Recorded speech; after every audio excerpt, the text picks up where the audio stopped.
Hi friends, డాగ్స్ని లేదా మీ పెట్స్ని యూట్యూబ్లో అమ్మాలంటే మా ఛానల్ వాట్సాప్ నెంబర్కి వీడియో పంపించండి. అలాగే మన ఛానల్ని ఇంకా సబ్స్క్రైబ్ చేయకపోతే వెంటనే సబ్స్క్రైబ్ చేసి పక్కనే ఉన్న బెల్ ఐకాన్ని యాక్టివేట్ చేయండి. Friends, let's start the video. Hi friends, welcome to our channel. ఈరోజు మీకోసం pure show quality heavy long coat German shepherd puppies అనేవి అమ్మకానికి అయితే తీసుకురావడం జరిగింది. మేల్ అండ్ ఫీమేల్ అవైలబుల్ ఉన్నవి.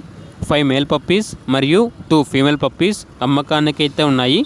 పప్పీస్ వచ్చేసి west German working lines purely angulated అని అయితే చెప్పడం అయితే జరిగింది. పప్పీస్ యొక్క ఏజ్ వచ్చేసి 37 days. Puppy DP Nobivac vaccination complete అయింది. ట్రాన్స్పోర్టేషన్ అనేది కూడా ప్రొవైడ్ చేస్తారు. ఈ పప్పీస్ అనేవి మహారాష్ట్ర నుండి ఇంపోర్ట్ చేయడం జరిగింది. ఇక పప్పీస్ ఉన్న లొకేషన్ వచ్చేసి హైదరాబాద్. ట్రాన్స్పోర్టేషన్ అవైలబుల్ ఉంటుంది. ఇక పప్పీస్ యొక్క ప్రైస్ వచ్చేసి మేల్ పప్పీస్ అనేవి 18K అనగా 18,000. ఫీమేల్ పప్పీస్ యొక్క ప్రైస్ వచ్చేసి 16K అనగా 16,000. ఇక పప్పీస్ కావాలన్న వారు ఈ వీడియో కింద టైటిల్లో ఓనర్ నెంబర్ అనేది డిస్ప్లే చేయడం జరిగింది. ఓనర్కి కాల్ చేయండి. అలాగే మన ఛానల్ని ఇంతవరకు సబ్స్క్రైబ్ చేయకపోతే సబ్స్క్రైబ్ చేయండి. Thank you. By by.